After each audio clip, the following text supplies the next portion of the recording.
Salam sejahtera, salam penuh sukacita.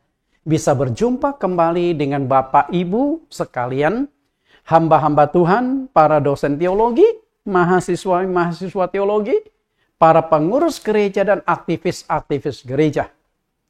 Karena hari ini kita akan lanjutkan pembahasan kita dengan topik yang sama, yaitu hari Sabat. Maka saya rindu sekali agar pelajaran ini juga dinikmati, juga dipelajari ulang oleh para hamba-hamba Tuhan. Karena Anda punya pengaruh yang besar terhadap sebuah pengajaran yang diikuti oleh jemaat. Pengajaran hari Sabat ini kami siarkan melalui link YouTube kami, Bible Teaching Ministry. Link BTM atau Bible Teaching Ministry itu adalah satu link YouTube yang banyak mengupas tentang kebenaran-kebenaran Alkitab. Bagi mahasiswa teologi, itu tepat sekali kalau Anda link dan masuk ke Bible Teaching Ministry, karena banyak kebenaran-kebenaran Alkitab yang disingkapkan, yang mungkin selama ini Anda tidak dapatkan di sekolah-sekolah teologi. Sebelum kita masuk ke pembahasan kita akan mendengarkan sebuah pujian penyembahan dengan judul Harta di Sorga. Sebuah lagu yang menyingkapkan Allah telah menyediakan upah dan kemuliaan di sorga bagi setiap orang yang taat kepada Dia. Mari kita dengarkan pujian penyembahan ini.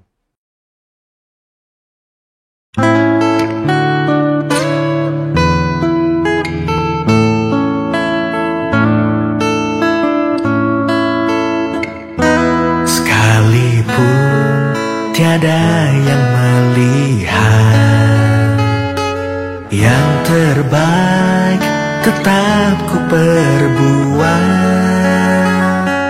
karena Bapa di sorga yang melihatnya dan pasti membalasnya. Percaya semua jerih lelah dalammu tak akan percuma, karena harta di surga telah tersedia bagiku yang setia.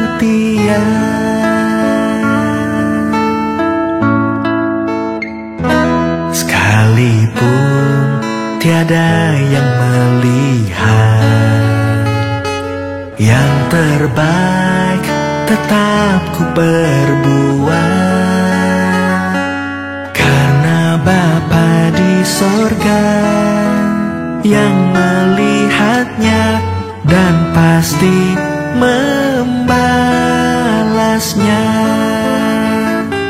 Percaya semua jerih lelah dalammu tak akan percuma, karena harta di surga telah tersedia bagiku yang setia. Percaya semua jerih lelah dalammu tak akan percuma, karena harta di sorga telah tersedia bagiku yang setia. Karena harta di sorga telah tersedia bagiku yang setia.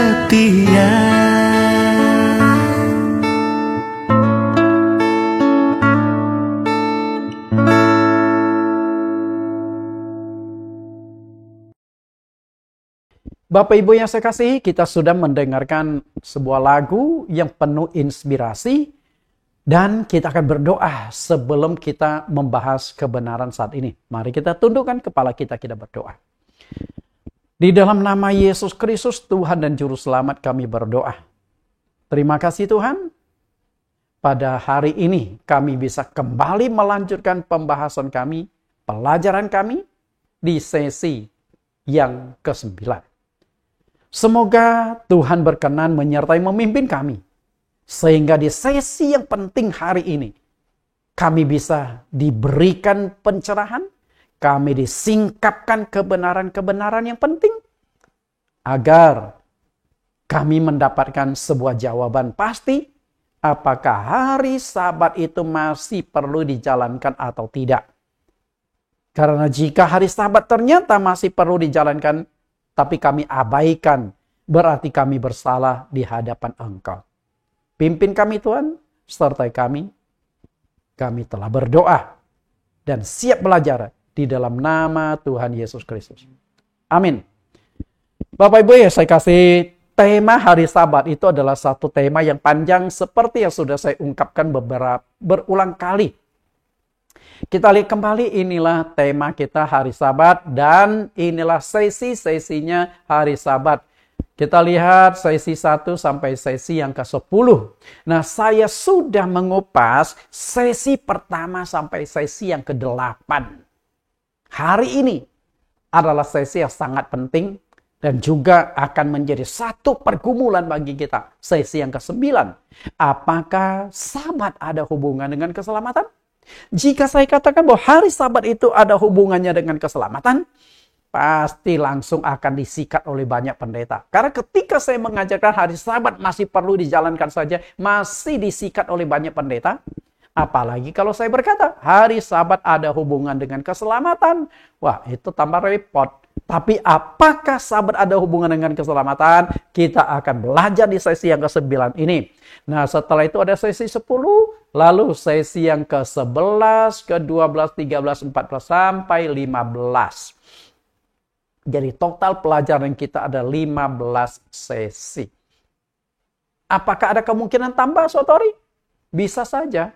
Karena sepanjang Tuhan menyingkapkan sebuah kebenaran, saya akan sampaikan kebenaran itu. Kalau tidak, ya sampai 15 sesi ini. Tapi 15 sesi pun sudah lebih dari cukup, sudah lengkap untuk mendapatkan pemahaman tentang hari Sabat. Oke. Kita belajar sesi yang ke-9 dengan judul, apakah hari Sabat ada hubungan dengan keselamatan? Bapak Ibu yang saya kasihi, mayoritas hamba Tuhan dan umat Kristen tidak mengerti, maka tidak percaya bahwa hari Sabat ada hubungannya dengan keselamatan. Karena kalau mereka mengerti bahwa hari Sabat itu ada hubungan dengan keselamatan, pasti mereka akan jalankan. Sama seperti percaya Yesus. Banyak sekali orang-orang di dunia tidak percaya kepada Yesus. Kenapa demikian? Karena mereka tidak tahu bahwa dalam Yesus ada keselamatan. Kalau mereka tahu bahwa hanya Yesus satu-satunya juru selamat tunggal, mereka pasti akan percaya dan terima Yesus. Seperti Yesus katakan di Yohanes 15 ayat 16. Yohanes pasal yang ke-14 ayat yang ke-6. Yesus katakan, akulah jalan, kebenaran, dan hidup. Tidak seorang pun yang datang kepada Bapa kalau tidak melalui aku. Masih ada penghubungan dengan juru selamat lain? Sudah nggak ada. 1 Timotius 5, 2 ayat yang ke-5. Karena Allah itu Esa, maka Esa pula dia yang menjadi pengantara antara manusia dengan Allah, yaitu manusia Kristus Yesus.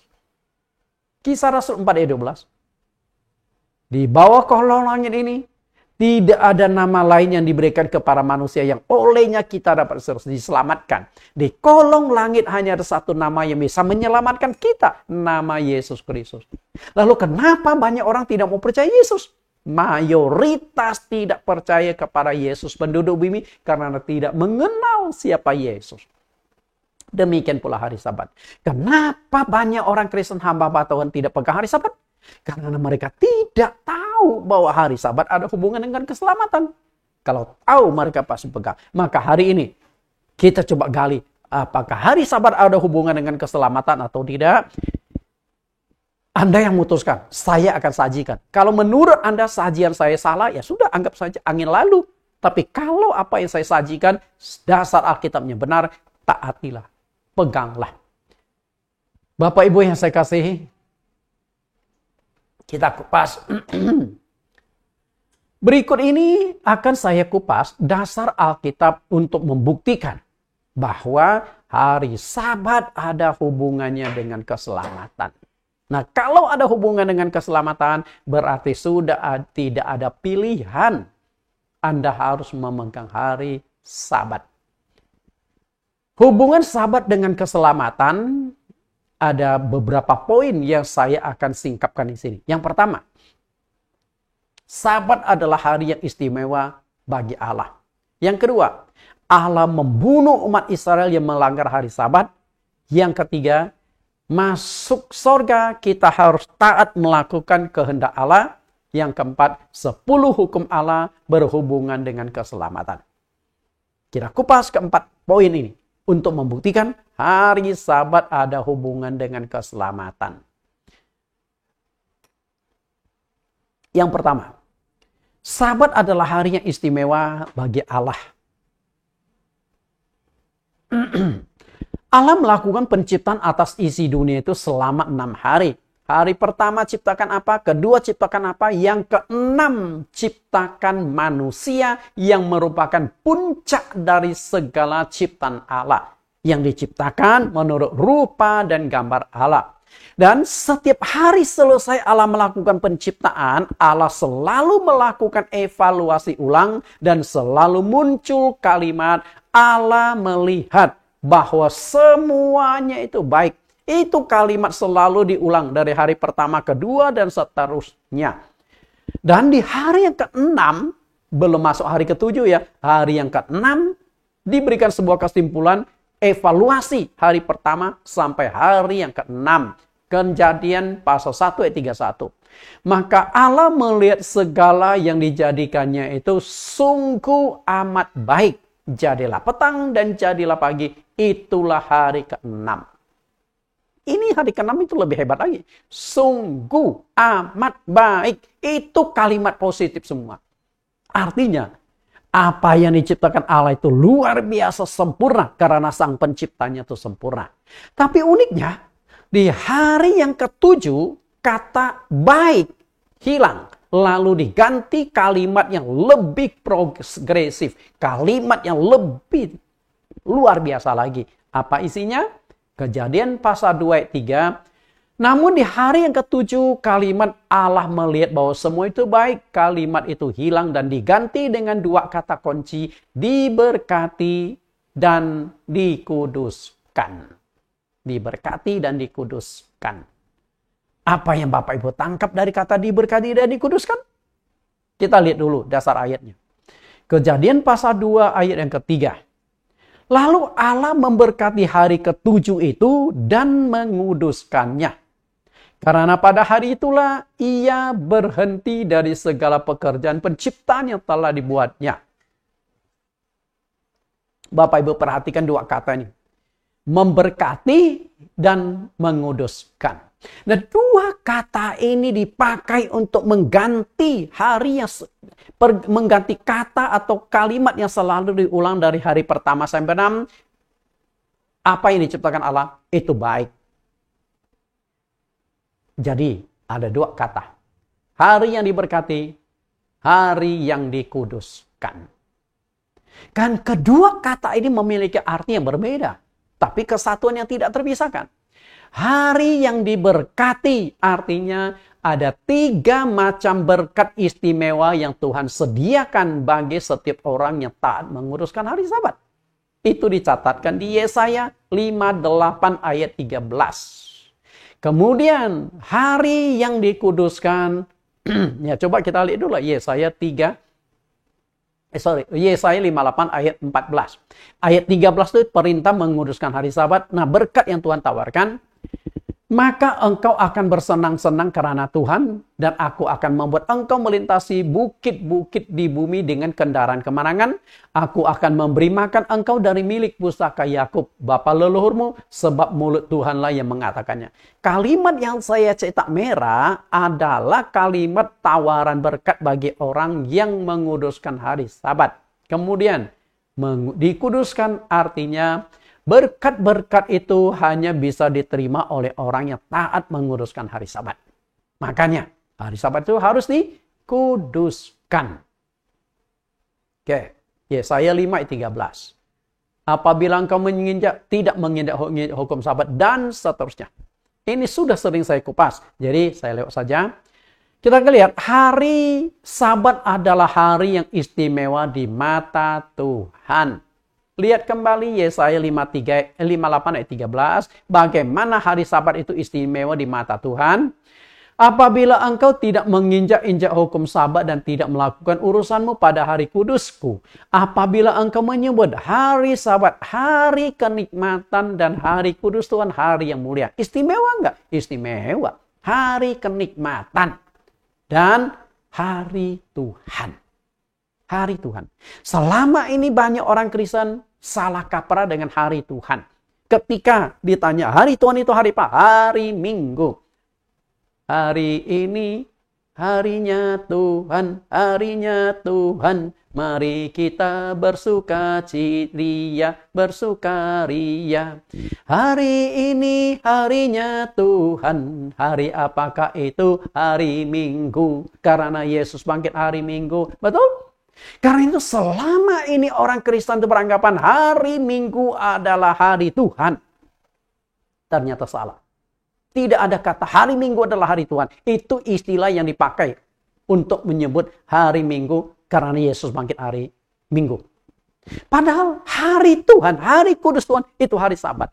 Hari Sabat adalah hari Tuhan. Nah, berarti Sabat itu hari yang sangat penting bagi Tuhan. Makanya Tuhan suruh kita hormati, tidak menjalankan acaramu, tidak mengurus urusanmu, tidak berkata omong kosong, tidak menginjak-injak hukum Sabat.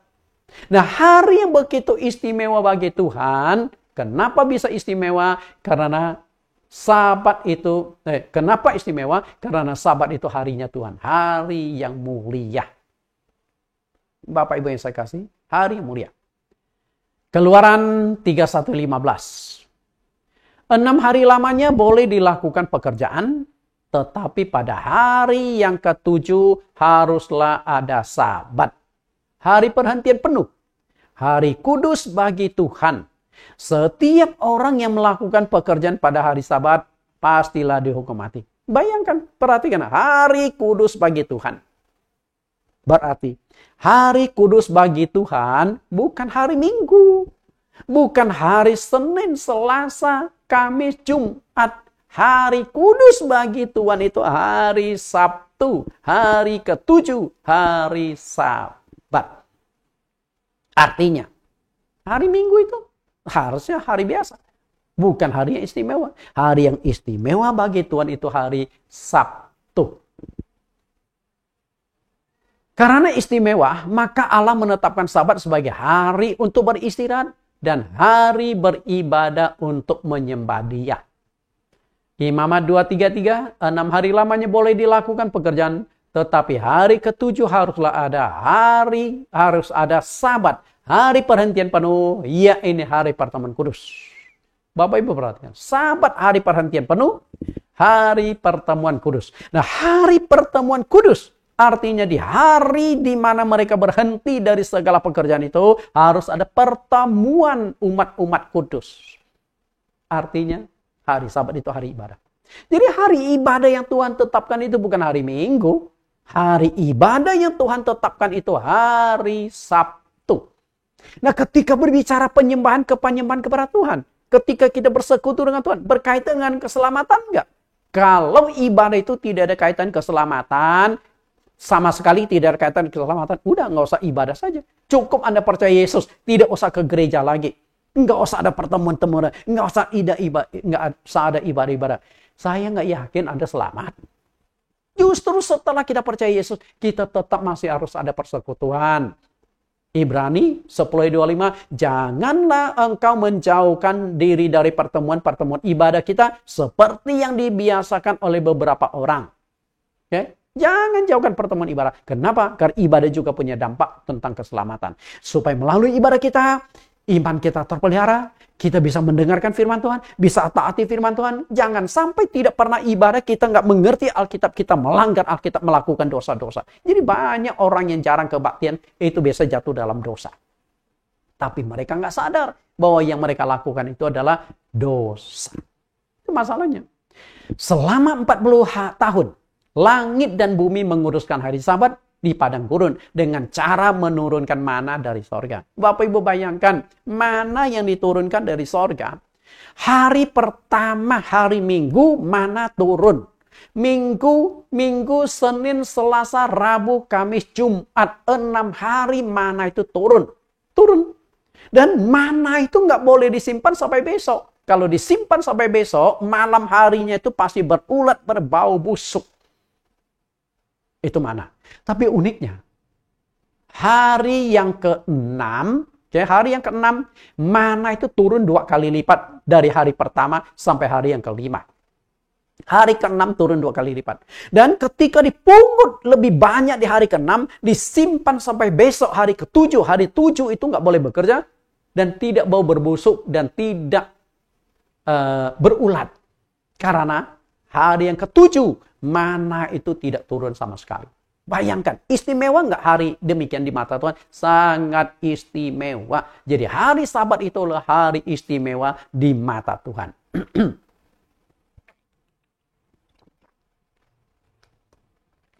Bapak Ibu yang saya kasih, hari Sabat adalah hari istimewa. Bayangkan 40 tahun loh. Langit bumi itu pegang hari Sabat.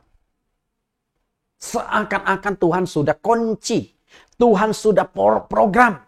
Hari Minggu sampai hari Jumat, mana akan turun. Hari Sabtu, mana itu tidak turun sama sekali. Dan 40 tahun itu tidak pernah meleset loh. Mana selalu turun hari pertama sampai hari ke-6. Tapi hari ke-7 tidak turun. Bagaimana hebatnya hari itu? Hari yang istimewa di mata Tuhan. Hari Sabat.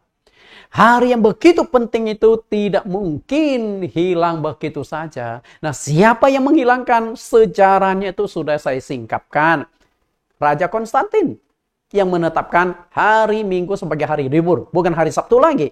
Lalu pemimpin-pemimpin gereja pada saat itu di tahun 336 Masehi melalui Kongres Laodikia, hari Sabat dihapuskan dan ditetapkan hari Minggu sebagai hari ibadah menggantikan hari Sabat. Itu masalahnya Bapak Ibu. Sabat berlaku turun-temurun menjadi perjanjian kekal.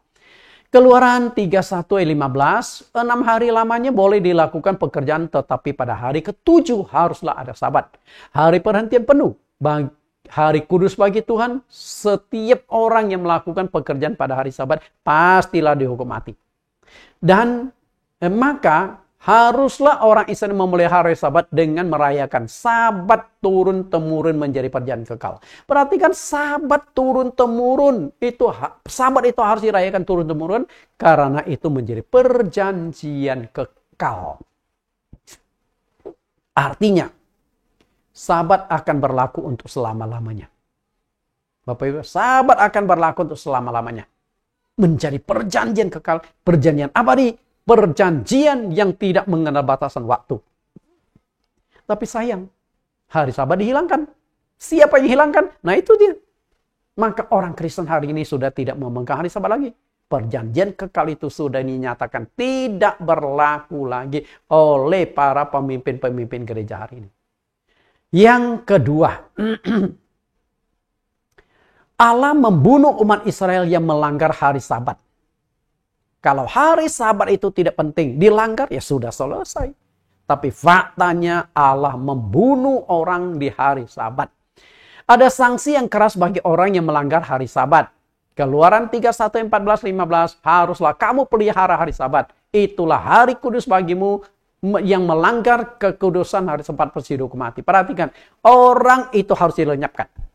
Artinya, orang yang melanggar hari Sabat, tidak menguruskan hari Sabat, dilenyapkan. Lalu kata selanjutnya, pastilah dihukum mati. Lalu kata pastilah dihukum mati.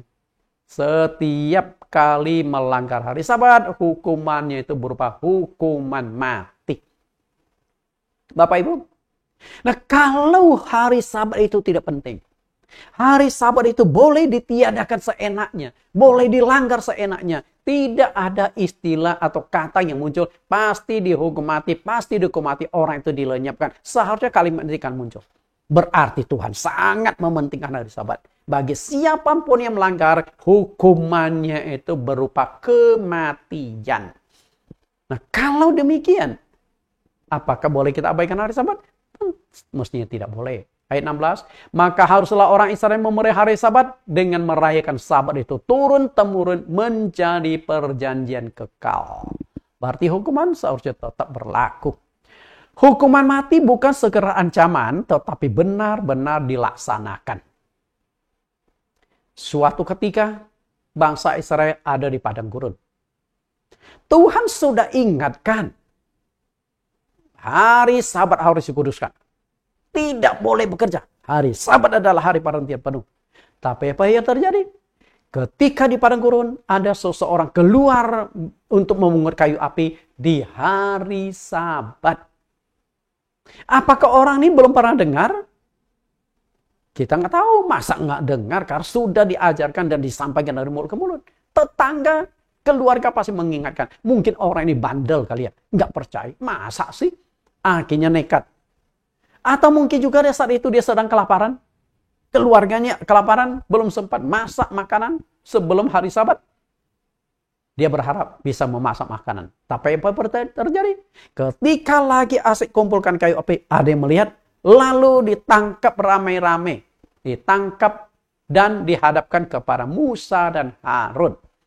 Dan Musa dan Harun saat itu juga masih belum bisa putuskan. Karena saat itu mereka sedang merayakan hari Sabat. Mereka tidak boleh menghakimi orang di hari Sabat. Tidak boleh adakan sidang. Lalu tunggu. Dikurunglah orang ini ke dalam penjara. Belum ditentukan. Kalau Musa itu sudah menulis berulang kali. Melanggar Sabat dihukum mati, berhukum mati. Tapi belum ada kasus. Jadi kasus pertama. Dan Musa juga bingung. Gimana nih? Dia juga takut salah ambil keputusan.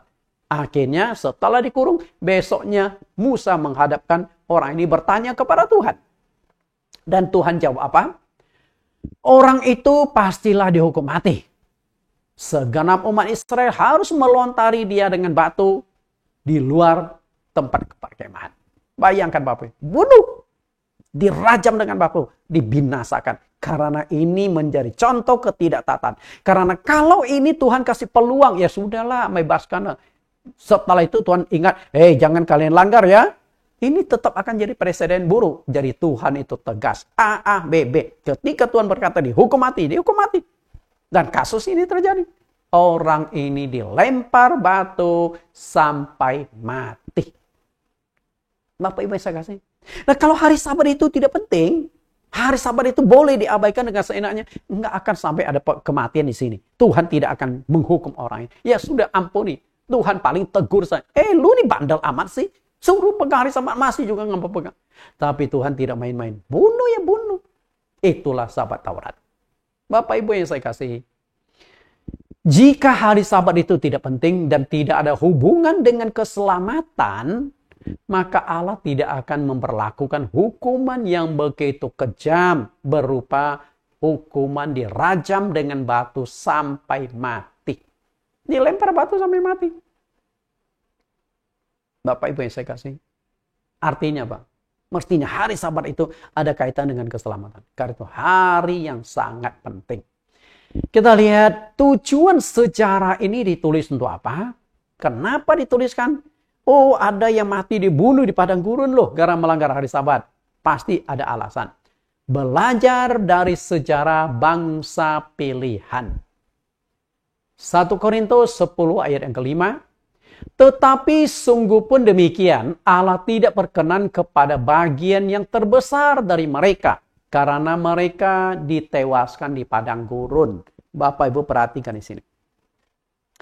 Bangsa Israel yang keluar dari Mesir menuju ke tanah Kanaan 2 juta orang. Lebih kurang. Karena tentaranya saja 600 ribuan. Tentara itu artinya yang laki-laki berumur 20-50. Nah ini belum di bawah 20 tahun dan di atas 50 tahun. Tidak dihitung. Lalu yang wanita tidak dihitung. Itulah yang menjadi dasar patokan lebih kurang 2 juta orang. Angka pastinya kita tidak tahu persis. 2 juta orang. Keluar dari Mesir 2 juta orang. Tapi yang sampai ke tanah Kanaan berapa orang? Anda tahu nggak? Dari 2 juta orang keluar dari Mesir, yang sampai ke tanah Kanaan hanya 2 orang. Yosua dan Kaleb. Termasuk Musa, Harun, Miriam, Hur. 70 tua-tua. Tidak ada satupun yang masuk ke tanah Kanaan. Semuanya mati di padang gurun. Jadi yang masuk ke tanah Kanaan, yang umurnya lanjut hanya ada 2 orang. Yosua dan Kaleb. Sisanya itu di 40 tahun ke bawah. Karena mereka ada di padang gurun. Mungkin hari pertama sampai di padang gurun sudah ada kelahiran. Berarti ada yang paling tua itu umur 40. Selain Yosua dan Kaleb. Jadi yang masuk itu memang ribuan. Tapi angkatan muda semua. Angkatan tua sudah disikat Tuhan di padang gurun. Kenapa bisa dibunuh? Gara-gara tidak taat. Itu saja. Bayangkan Musa yang ditugaskan untuk memimpin bangsa Israel keluar dari Mesir menuju ke tanah Kanaan. Dia pun tidak bisa mencicipi hasil tanah di Kanaan. Tidak bisa menikmati kemakmuran yang tanah yang berlimpah susu madu. Tidak bisa nikmati. Dia hanya dapat kesempatan melihat. Sudah sampai dekat tanah Kanaan. Tuhan berkata, Musa, naik ke Gunung Nebo. Engkau tidak diizinkan masuk tanah Kanaan. Engkau hanya diizinkan melihat. Ya udah, naiklah dia.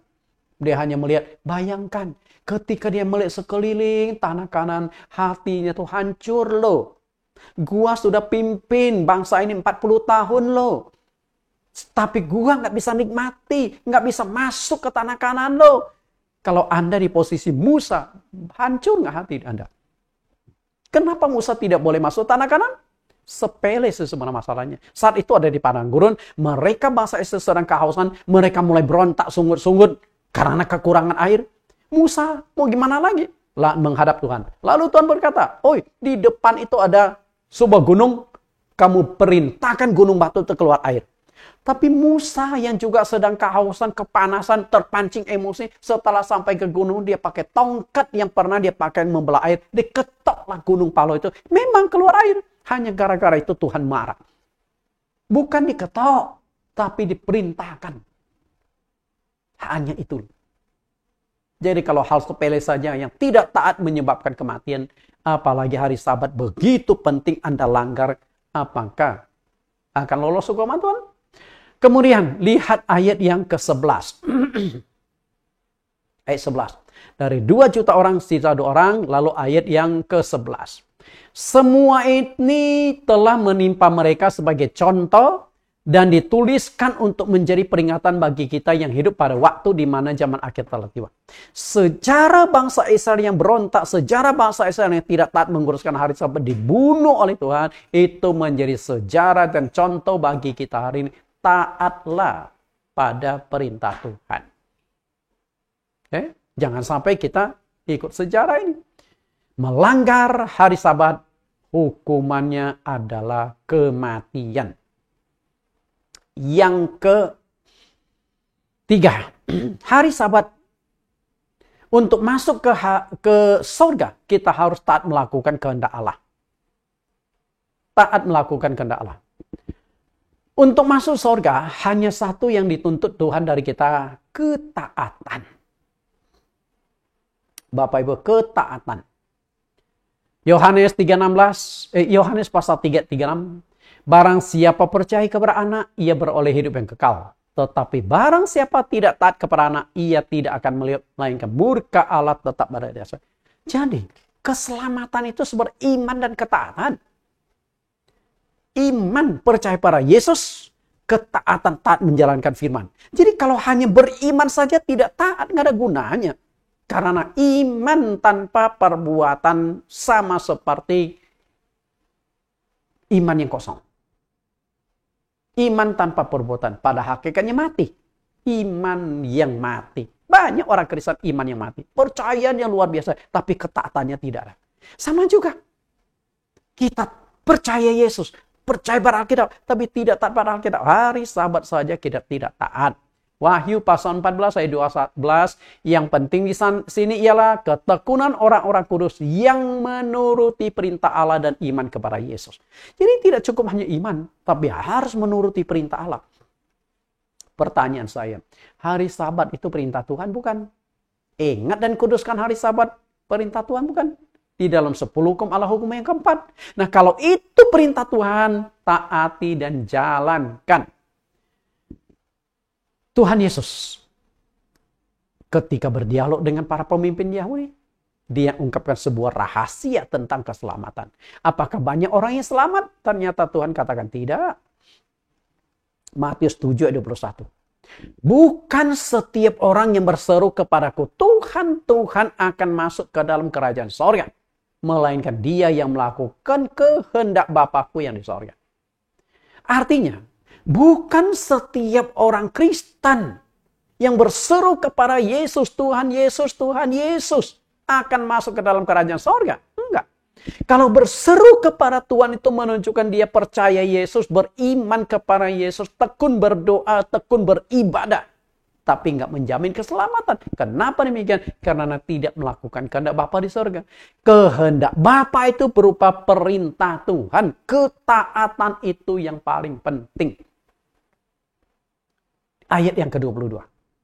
Pada hari terakhir banyak orang akan berseru kepadaku, Tuhan, Tuhan, bukankah kami bernubuat demi namamu dan mengusir setan demi namamu dan mengadakan banyak mujizat demi namamu juga. Berbicara akhir zaman, banyak orang. Artinya di Kristen akan bertumbuh besar di akhir zaman. Tapi seiring pertumbuhan agama Kristen, seiring juga muncul berbagai macam ajaran-ajaran yang aneh-aneh, penyesatan, muncul juga ketidaktaatan, ibadah hanya formalitas.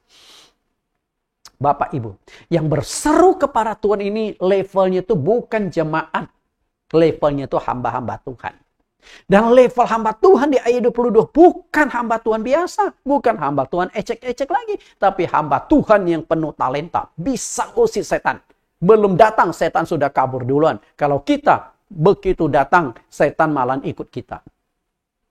Anda bukan ngusir setan, diusir sama setan. Bisa sembuhkan macam-macam penyakit. Bisa bernubuat. Ini orang hamba Tuhan yang hebat loh. Kalau Anda yang tidak bisa lakukan tanda heran dan mujizat 100% yakin masuk surga karena percaya Yesus. Mereka 1000% yakin masuk surga. Karena dilengkapi dengan kuasa. Tapi apa kata Tuhan? Kita lihat jawaban Tuhan Yesus di ayat yang ke-23.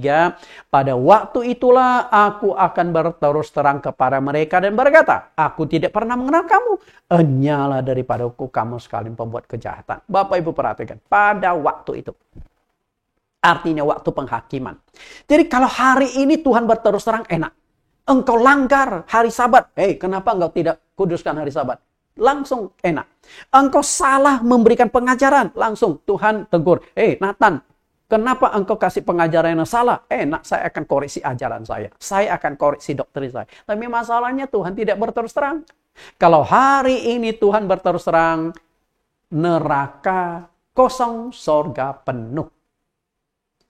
Yang salah masuk agama saja Tuhan langsung tegur. Agama yang kau masuki bukan aku yang dirikan loh. Pasti dia akan cari agama yang didirikan oleh Tuhan. Dan Tuhan akan menurut, nah ini benar agama yang kudirikan. Sama juga gereja. Dengan berbagai macam doktrin Tuhan biarkan. Karena ada firman Tuhan sebagai standar. Kalau Anda tidak mengikuti ya sudah. Bapak Ibu yang saya kasihi. Perhatikan kata. Yang melakukan kehendak Bapakku yang di sorga. Kehendak Bapa. Pertanyaan saya adalah. Hari Sabat itu kehendak Allah atau bukan sih? Kalau hari Sabat itu salah satu kehendak Allah, di mana 40 tahun bangsa Israel ada di padang gurun, hari Sabat dikuduskan, masa itu bukan kehendak Bapa? Sampai Tuhan bunuh mereka yang melanggar hari Sabat. Supaya taat, apakah itu bukan kehendak Bapa? Jadi salah satu kehendak Allah di sorga itu adalah taat menguduskan hari Sabat. Taat menguruskan hari Sabat. Mungkin Anda berkata, emangnya ada ayatnya Pak? Sekarang saya buktikan. Hari Sabat itu adalah kehendak Allah. Lihat Yesaya. Yesaya 56 ayat 1. Dan beginilah firman Tuhan, taatilah hukum dan tegakkanlah keadilan. Sebab sebentar lagi akan datang keselamatan daripadaku.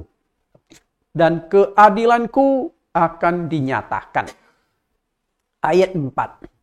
Sebab beginilah firman Tuhan kepada orang-orang kebiri yang memelihara hari-hari sabatku dan memilih apa yang ku kehendaki dan yang berpegang pada perjanjianku. Perhatikan, memelihara hari-hari sabatku dan memilih apa yang ku kehendaki. Dari sini sebenarnya sudah jelas. Kehendak Allah itu kita menguduskan hari sabat. Kehendak Allah itu kita tetap memegang, memelihara hari sabat. Karena itu hari kudus Tuhan, hari yang mulia, hari yang istimewa. Jadi, sabat itu ada hubungan dengan keselamatan atau tidak? Kalau kita lihat di sini, sebenarnya sudah cukup jelas. Hari sabat itu ada hubungan dengan keselamatan. Nah, untuk lebih tajamnya, kita akan lihat. Para ahli Taurat dan orang Farisi sangat taat memegang hari sabat. Yesus berapa kali mau dibunuh ahli Taurat dan orang Farisi yang dianggap melanggar hari sabat. Ketika Yesus melanggar hari sabat, mereka sudah pegang batu, tinggal lempar saja. Bapak Ibu, tinggal digerakkan tangan mereka. Berulang kali, bukan satu kali. Dan Yesus tegaskan jika kita hidup keagamaan kita tidak lebih benar dari ahli Taurat dan orang Farisi, kita tidak akan masuk surga. Artinya, jika orang Farisi dan ahli Taurat begitu taat menguruskan hari sabat, kita harus lebih taat daripada mereka. Coba kita lihat apa yang dikatakan Tuhan Yesus. Ahli Taurat orang Farisi sangat menguasai Alkitab, tapi sayangnya tidak taat mereka. Matius 5:20. Maka aku berkata kepadamu, jika hidup keagamaanmu tidak lebih benar daripada hidup keagamaan ahli-ahli Taurat dan orang-orang Farisi, sesungguhnya kamu tidak akan masuk ke dalam kerajaan surga. Jadi bukan hanya sekedar jago Alkitab, tapi tidak ada ketaatan. Yang Tuhan tuntut itu ketaatan. Kalau hari sabat itu memang perintah untuk ditaati, kita taati. Kita jalankan. Dan ini yang paling penting, yang bagian yang keempat. 10 hukum Allah ada hubungannya dengan keselamatan. Dan di dalam 10 hukum Allah ada hari sabat. Jadi hari sabat berhubungan dengan keselamatan kan? Berhubungan. Nah, kita akan kupas bagian ini. Bapak Ibu yang saya kasihi, suatu ketika Tuhan Yesus didatangi seorang anak muda yang sangat kaya. Duitnya banyak. Dalam dialog tersebut, kita lihat apa yang dibicarakan Tuhan Yesus dengan dia. Pemuda ini mempertanyakan tentang syarat keselamatan kepada Tuhan Yesus. Karena dia kaya, dia merasa banyak duit. Dia berpikir, aku sudah sukses di dunia, aku ingin sukses juga di sorga. Jangan sampai kaya di dunia tapi tidak masuk sorga. Saya pikir, ini pikiran anak muda ini baguslah. Dia ingin dapat dunia, ingin dapatkan sorga.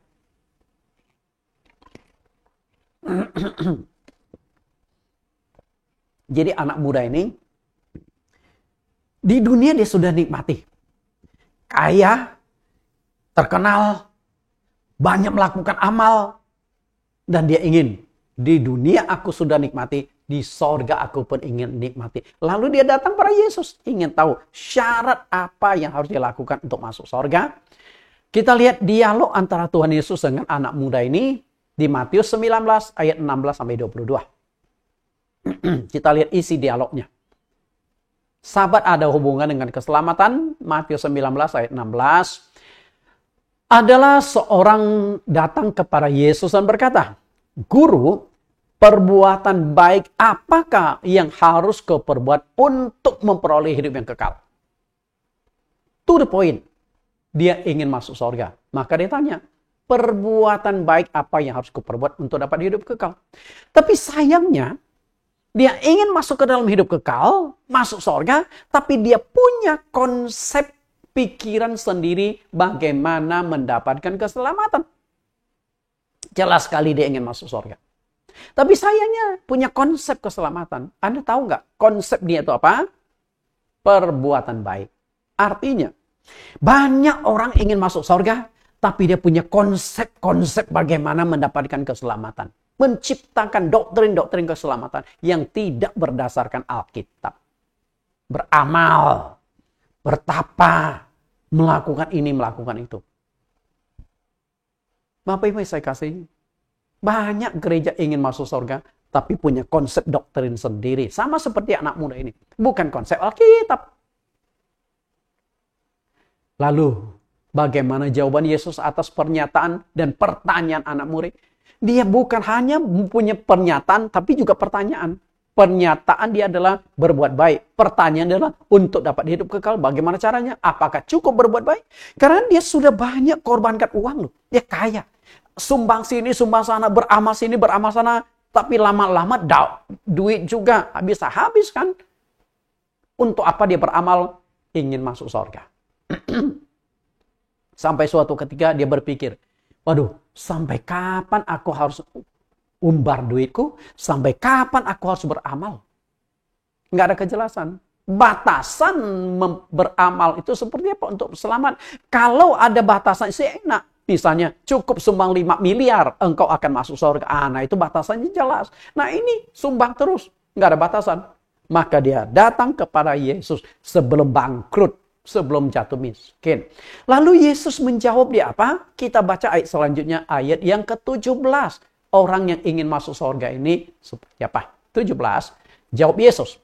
Apakah sebabnya engkau bertanya kepadaku tentang apa yang baik? Hanya satu yang baik. Tetapi jikalau engkau ingin masuk ke dalam hidup, turutilah segala perintah Allah. Perhatikan di sini.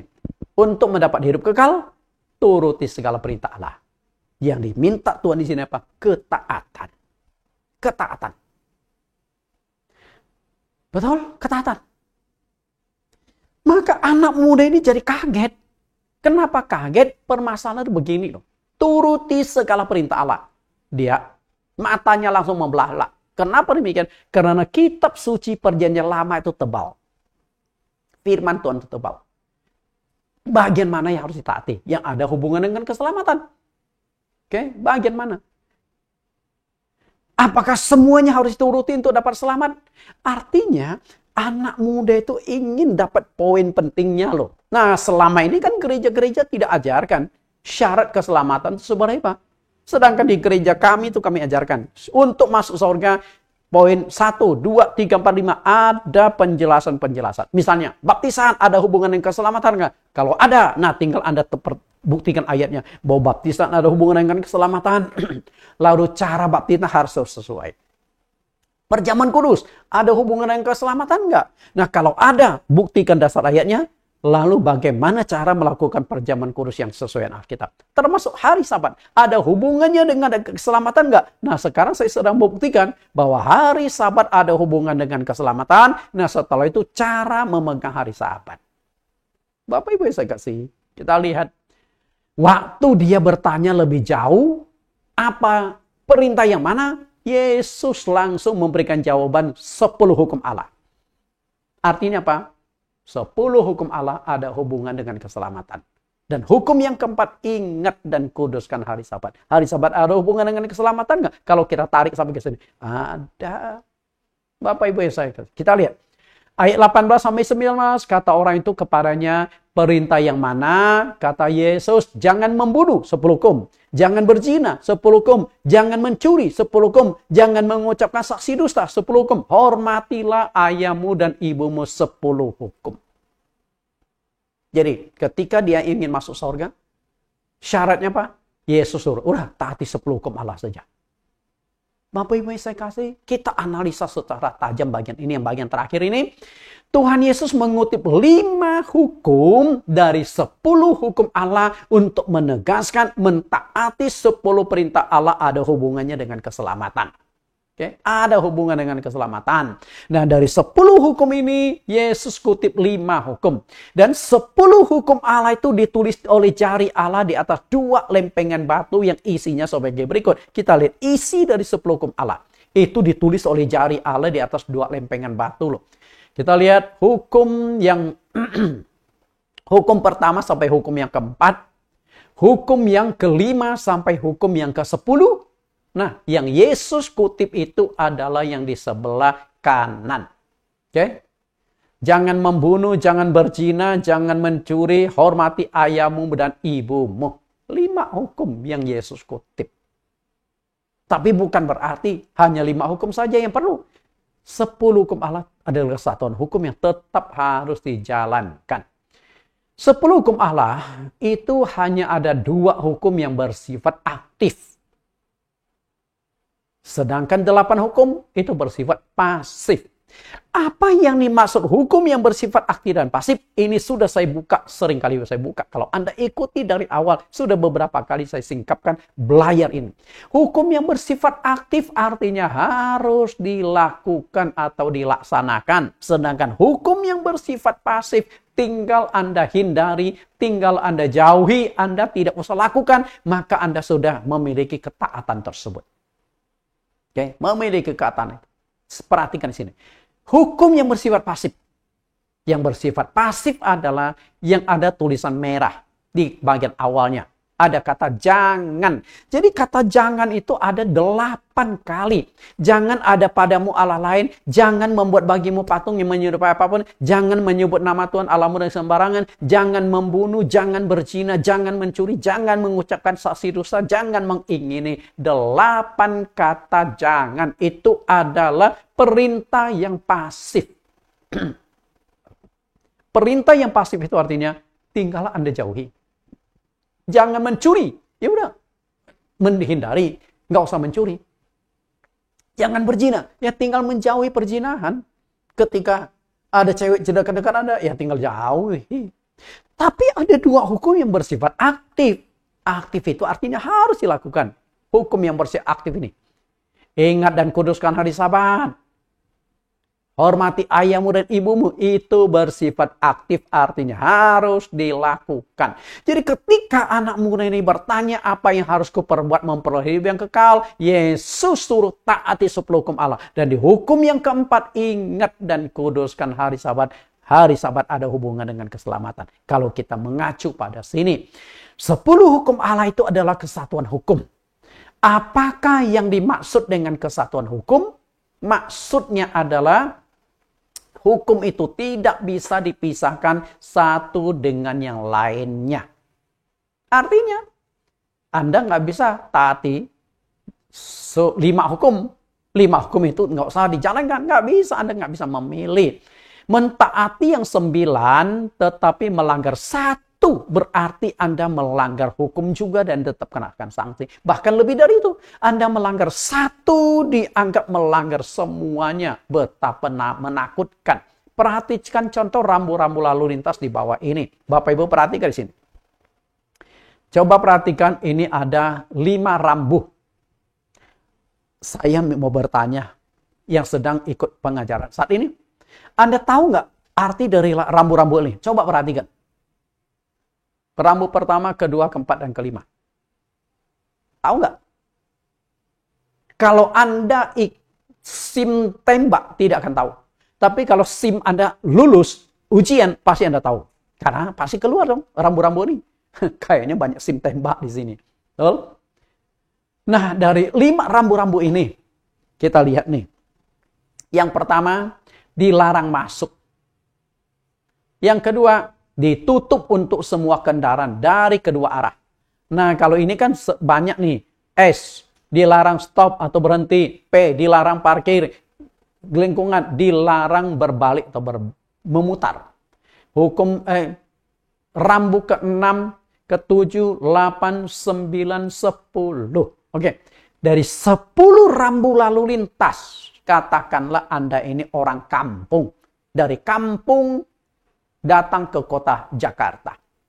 Sampai kota Jakarta, Anda menemukan banyak rambu lalu lintas yang Anda tidak pernah di daerah kampung. Ya, kampung nggak perlu, kampung nggak macet. Tujuan rambu-rambu ini adalah mencegah kemacetan supaya tidak sembarangan. Tapi di kampung, saya enaknya kiri kanan rambu lalu lintas nggak perlu, dan lampu merah pun belum ada karena di kampung masih sepi. Tapi di kota kalau tidak ada gini, wah, jalanan makin semrawut. Oke. Katakanlah Anda di jalanan menemukan 10 rambu, 9 rambu Anda mengerti dan Anda taati. Tapi ada 1 rambu yang Anda langgar. Katakanlah rambu yang Anda langgar itu rambu yang keempat. Dilarang parkir. Anda tahu nggak? Biasa di Anda di mana? Biasa ada di lampu merah. Karena lampu merah itu nggak boleh parkir. Atau jalan protokol. Nggak boleh parkir. Bahkan di stop juga banyak. Anda parkir. Kena nggak? Kena. Anda tidak bisa kabur. Jika salah satu dari 10 rambu lalu lintas ini Anda langgar, kena sanksi atau hukuman, ditilang polisi. Lalu bagaimana jika 1 dari 10 hukum Allah itu Anda langgar? Kita lihat hukum pertama, kedua, keempat, kelima, kemudian 6 sampai 10. Hukum yang keempat Anda langgar. Hukum 1, 2, 3 Anda taati. Lompati hukum yang keempat, 5 sampai 10 Anda taati. Kena sanksi enggak? Sanksi. Itulah contoh kesatuan hukum. Rambu lalu lintas. Kalau ada 100 rambu, 100 Anda harus taati. Langgar 1 tetap. Anda nggak bisa nego sama Pak Polisi. Pak Polisi, saya sudah turuti 9 rambu loh. 1 gua langgar. Udah maafin deh. Polisi berkata, wah gua maafin. Setelah gua tanda tangan, setelah gua kasih tanda tilang, surat tilang, gua ampuni, tinggal urus sendiri pelanggaranmu. Bapak Ibu yang saya kasih di dalam Tuhan, setiap hukum dalam 10 hukum itu menduduki posisi yang sama. Melanggar 1 berarti melanggar semuanya. Betapa mengerikan aturan pelanggaran seperti itu. Kita lihat 10 rambu lalu lintas Anda langgar 1, yang dihukum adalah 1 pelanggaran itu. Tapi tidak demikian dengan 10 hukum Allah. Anda langgar 1 dianggap melanggar semuanya. Coba lihat apa ini dikatakan oleh Yakobus. Yakobus. Pasal 2 ayat 10-11. Ini juga sedang berbicara 10 hukum Allah. Sebab barang siapa menuruti seluruh hukum itu tetapi mengabaikan satu bagian daripadanya, ia bersalah terhadap seluruhnya. Sebab ia mengatakan jangan berzina. Ia mengatakan juga jangan membunuh. Jadi jika engkau tidak berzina tetapi membunuh, maka engkau menjadi pelanggar hukum juga. Engkau tidak berzina, tidak membunuh, tidak mencuri, tidak berdusta. 9 hukum Anda taati. Tapi hukum yang keempat, ingat dan kuduskan hari Sabat, engkau langgar. Melanggar enggak? Kena sanksi enggak? Kena sanksi. Itulah contoh kesatuan hukum. Bahkan Yakobus mengatakan lebih jauh dan sangat mengerikan adalah engkau melanggar 1 dianggap melanggar semuanya. Berarti engkau tuh sudah melanggar 10 hukum Allah tanpa Anda sadari karena Anda tidak menguduskan hari Sabat. Hari Sabat masuk dalam hukum yang keempat dari 10 hukum Allah. Jika Anda mentaati 9 tetapi mengabaikan hari Sabat, Anda bukan hanya melanggar 1 hukum tetapi melanggar semuanya. Itu menurut Yakobus. Kalau begitu, Anda semua itu melanggar 10 hukum Allah.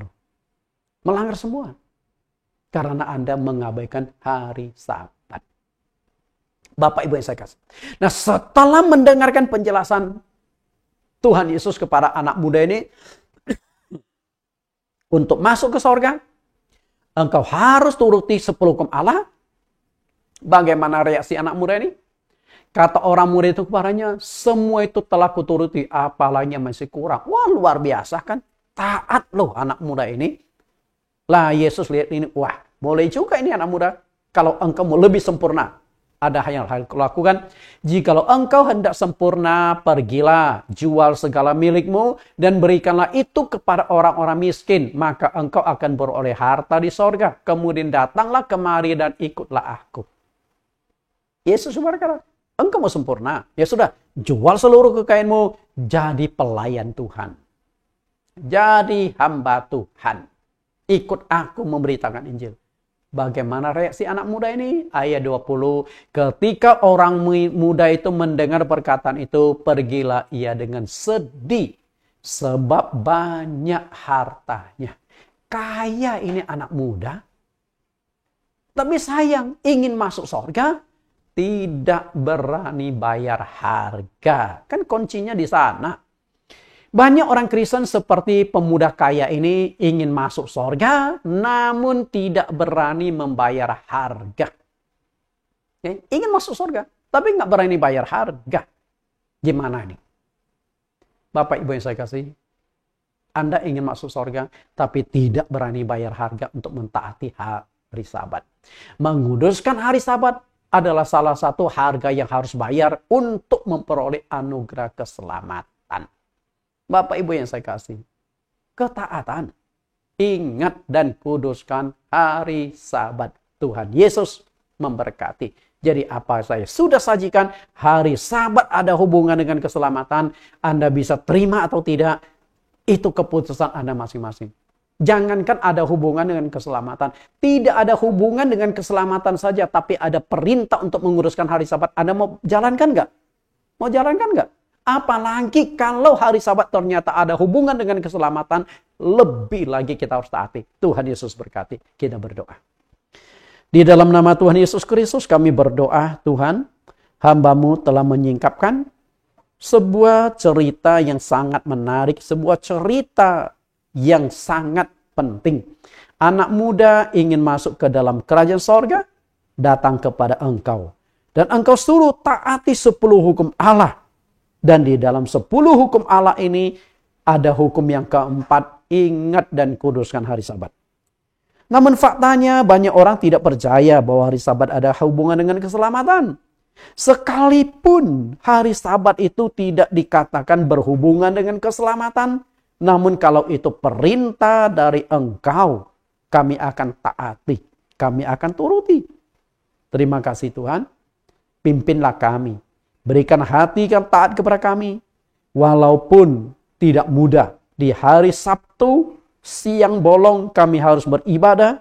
Jika ibadah hari Minggu itu bukan hal yang sulit. Karena hari Minggu adalah hari istirahat, hari bersantai. Justru itulah yang menjadi tantangan bagi orang-orang yang ingin masuk ke dalam kerajaan sorga. Berani bayar harga, taat menguduskan hari Sabat-Mu. Terima kasih Tuhan. Semoga apa yang sudah kami belajar saat ini, Engkau berikan hati yang taat, hati yang siap berkorban demi mengejar kerajaan sorga. Inilah doa permohonan hamba-Mu.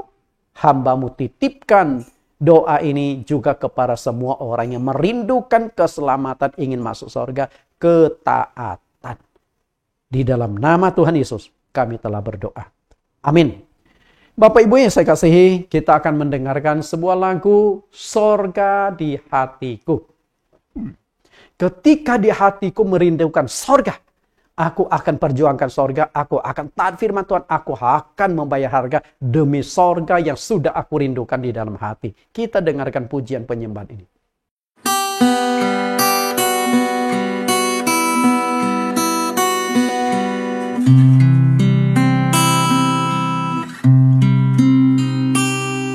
Menghitung sengsaraku, Kau menampung air mataku,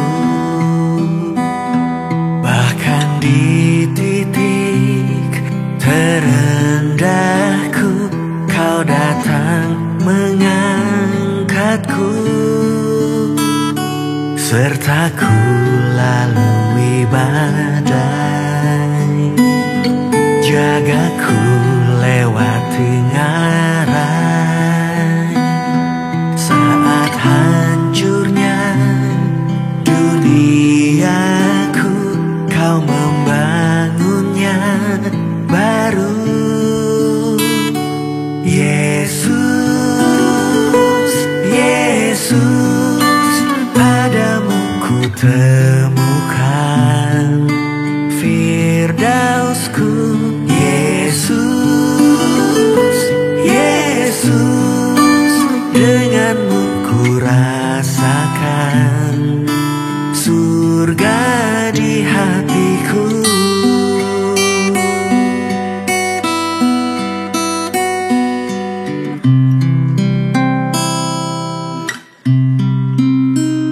Serta ku lalui badai, jagaku lewati ngarai.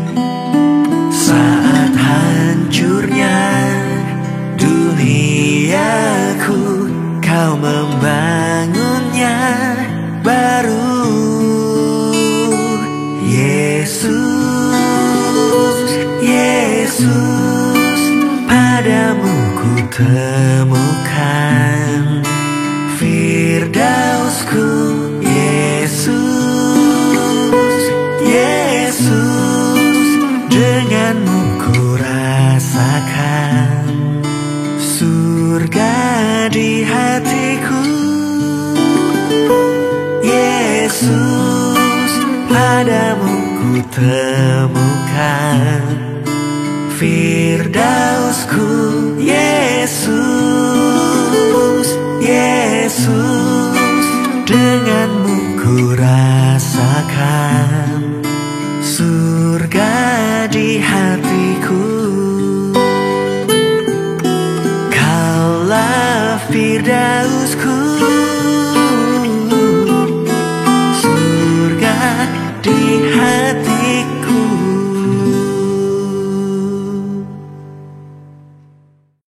Bapak Ibu yang saya kasihi, setiap mahasiswa yang mengikuti STT online, STT ITAI, Institut Teologi Allah Esa, setiap sesi pelajaran ada 10 pertanyaan yang wajib Anda jawab.